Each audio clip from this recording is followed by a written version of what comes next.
course, we're used to dealing with the wind here, but experts say you may need to pay attention to what all this wind and blowing dust is doing to your car. Yeah, these wind events bring the dirt and the dust, but lots of other damage too. KAMC Kamryn Mendoza spoke with an auto shop about what they usually see when the wind picks up.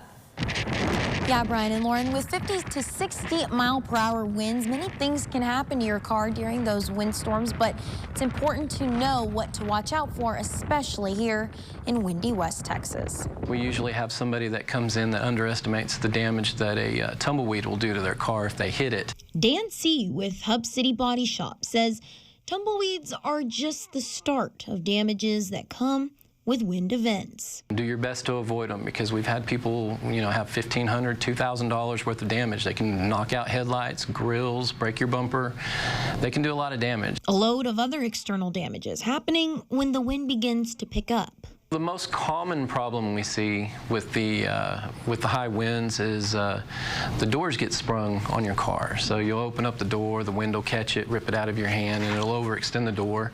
There'll be usually hinge damage. The dirt, dust, and even sand buildup is another issue. These high winds tend to push a lot of sand around, and they can do some damage to your paint. You'll notice that a lot of headlights around here get a little dingy. It's because that sand likes to come up off the road and chew up the plastic on them. We do see some paint damage from the high winds every once in a while, and even we've seen some glass damage from the winds. That glass damage being many things you wouldn't think to worry about in a windstorm. Basketball goals tend to be put in driveways, and then when the high winds come in, they fall over and fall on your car. But once the dust and the dirt clear, C says the key is washing it away. One thing that happens a lot when we get a lot of wind and dirt like this is wind gets up underneath your belt moldings in your windows, and when you roll them up and down, it scratches the windows.